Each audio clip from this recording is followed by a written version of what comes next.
भगवान गौतम बुद्ध को वैशाख पूर्णिमा के दिन ज्ञान प्राप्ति हुई। उन्होंने दुख मुक्ति का मार्ग खोज निकाला और स्वयं उस मार्ग पर चल के अपने सारे दुखों से मुक्त हो गए। ज्ञान प्राप्ति संबोधि के बाद उन्होंने यह फैसला किया कि वह अपना ये सारा ज्ञान सारे बहुजन के हित और सुख के लिए बांटेंगे। ये फैसला करने के बाद उन्होंने ये निश्चय किया कि वे सबसे पहले अपना धर्म उपदेश उन 5 साथियों को देंगे जो उनको उरुविला वन से छोड़ चले गए थे। साथियों, पहले ये जानना बहुत ज़रूरी है कि जो व्यक्ति सम्यक संबुद्ध होने वाले थे उस व्यक्ति को 5 साथियों ने क्यों छोड़ा होगा। भगवान बुद्ध संबोधि प्राप्त करने के पहले अपना सांसारिक जीवन जी रहे थे। उनके पिता शाक्य कुल के गणपति थे। वो कुंभी थे, खेती बाड़ी करते थे। उनके इर्द गिर्द सुख ही सुख था, फिर भी वो दुखी थे। फिर बाद में रोहिणी नदी के वाद के कारण उन्होंने गृह त्याग करने का निर्णय लिया।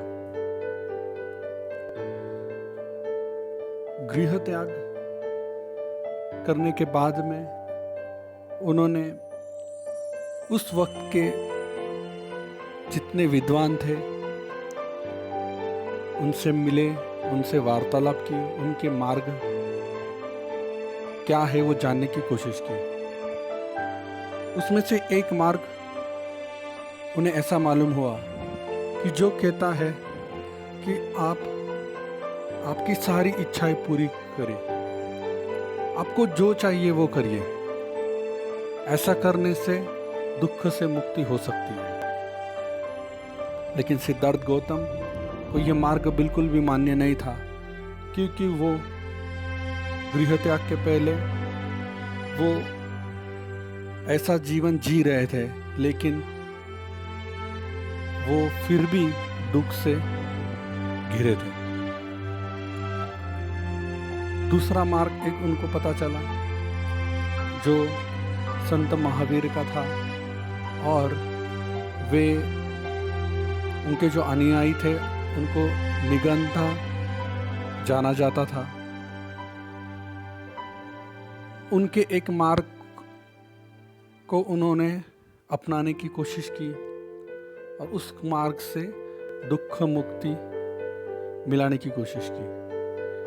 लेकिन वो मार्ग ऐसा था जो कहता था कि आप आपको जितनी पीड़ा दे, आप आपके मन को जितना क्लेश दे, शारीरिक क्लेश दे, उतना इंसान दुख से मुक्त हो सकता है। वो मार्ग अपनाने के बाद में सिद्धार्थ गौतम ने घोर तपश्चर्या की, इस हद तक कि उन्होंने चावल खाना पानी त्याग कर दिया था। वो दिन में सिर्फ 1 कण चावल और 1 बूंद पानी पीते थे। जल्दी ही ऐसी स्थिति आई कि उनकी प्रकृति बिगड़ने लगी। उनका शरीर में से पानी खत्म होने लगा। उनकी आँख खोल जा चुकी थी। उनका पेट पीठ के करीब आ चुका था। वे अपना होश गंवा बैठने लगे थे। उसी समय उनको ये एहसास हुआ कि ये सही मार्ग नहीं है। अगर हम जीवित ही नहीं रह पाए तो हम दुख का मार्ग कैसे खोज सकते हैं, दुख मुक्ति से कैसे मिला सकते हैं, इसका उन्हें एहसास हुआ। उसी समय सुजाता, एक कन्या जो अपना व्रत समापन करने के लिए किसी सन्यासी को खीर दान देने जा रही थी, उसी समय उसने सिद्धार्थ गौतम को इस अवस्था में देखा और उसने ये फैसला लिया कि वो ये खीर दान इन्हीं सिद्धार्थ गौतम को देगी। उसने अपनी दासी पूर्णा के साथ यह खीरदान सिद्धार्थ गौतम को की। जैसे ही सिद्धार्थ गौतम ने वो खीर खाई,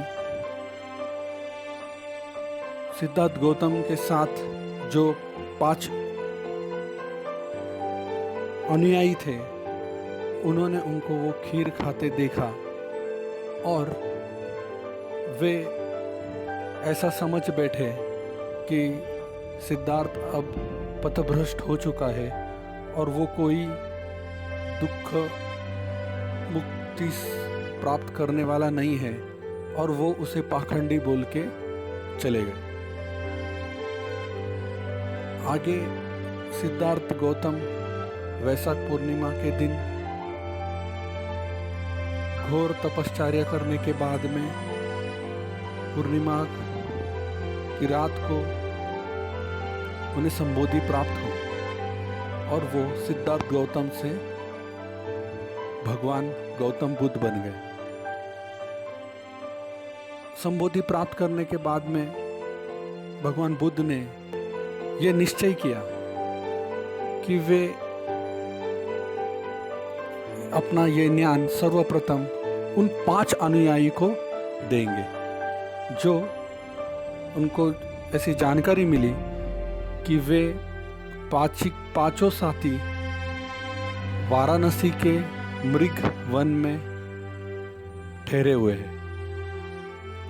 उन्होंने फैसला लिया कि वो मृग वन वाराणसी जाएंगे। जैसे ही वो मृग वन पहुंचे, उन 5 साथियों ने उनको दूर से ही देखा और उनको ये पता नहीं था कि सिद्धार्थ गौतम अब सम्यक संबुद्ध भगवान गौतम बुद्ध बन चुके हैं।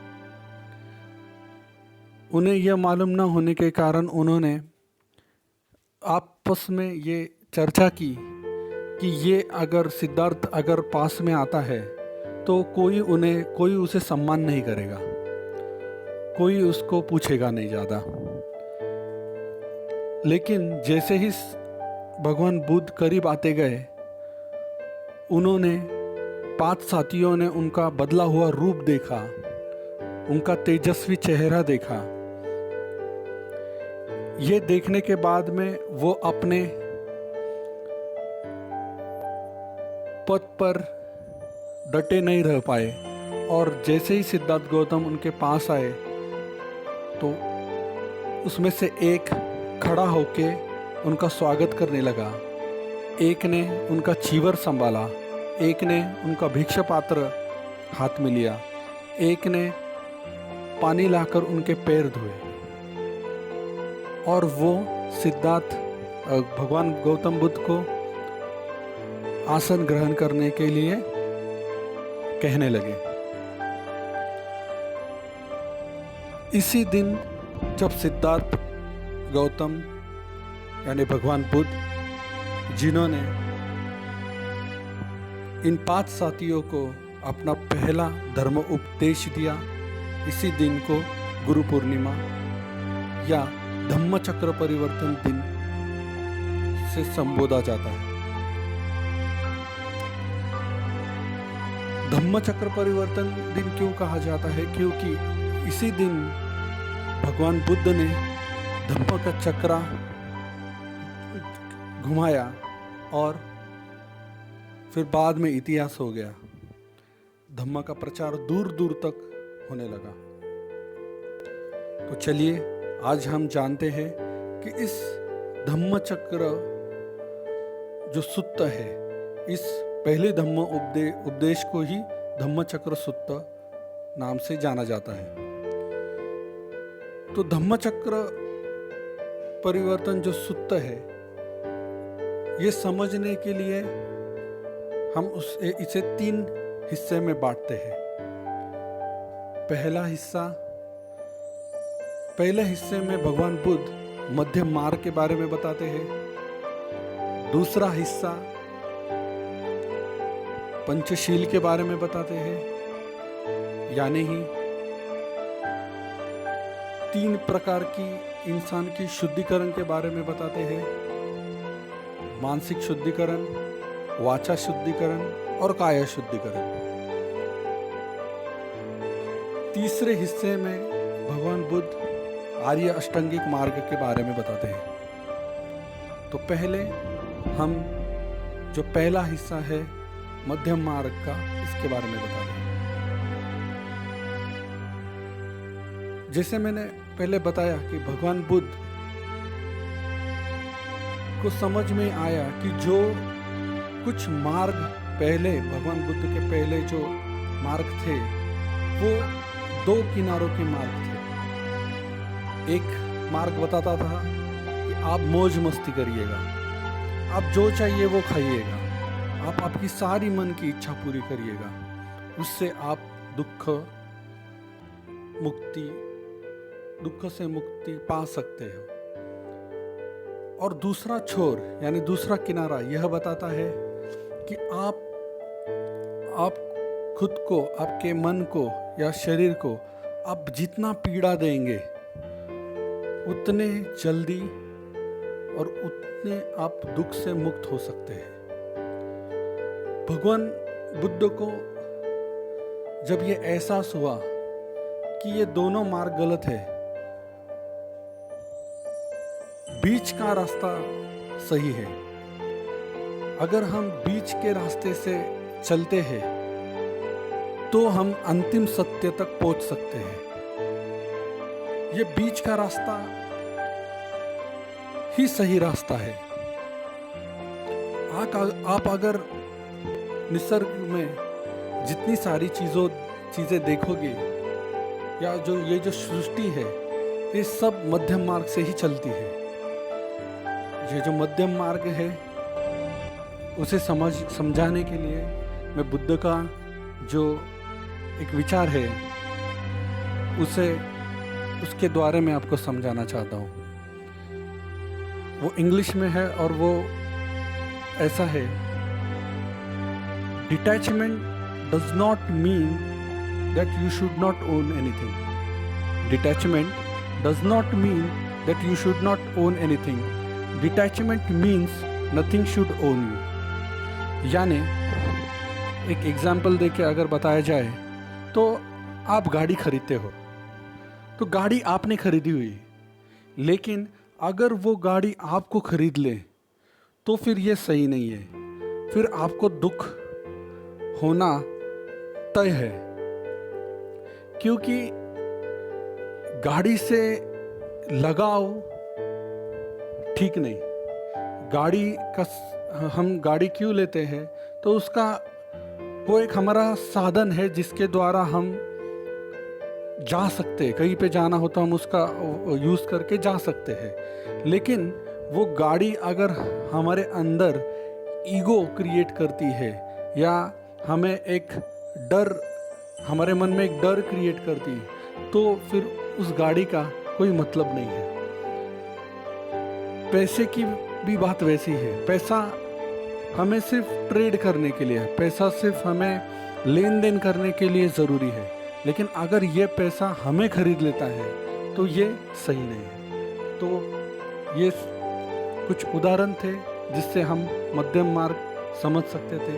और एक उदाहरण ऐसा है खाना, अगर किसी को मन चाहे खाना अगर मिल जाता है तो वो उस खाने में बह जाता है, उसके दुष्परिणाम उसको मिलने लगते हैं। उसी तरह अगर मनचाहा खाना नहीं मिलता है तो इंसान उस वक्त चिड़चिड़ा बन जाता है, फ्रस्ट्रेट हो जाता है। भगवान बुद्ध ऐसा कभी नहीं कहते कि आप आपके मनचाहा खाना नहीं खाइएगा, लेकिन जब भी आप मनचाहा खाना या अनचाहा खाना खाते हैं तो खाते वक्त हमें सतर्क रहना चाहिए। तो ये और एक उदाहरण था जिससे हम मध्यम मार्ग थोड़ा बहुत समझ सकते हैं। अभी अगले वीडियो में हम जो धम्मचक्र परिवर्तन सूत्र है उसका जो दूसरा और तीसरा भाग है, जो पंचशील और आर्य अष्टांगिक मार्ग है, उसके बारे में जानेंगे। उस वक्त के लिए धन्यवाद। सबका मंगल हो, सबका कल्याण हो।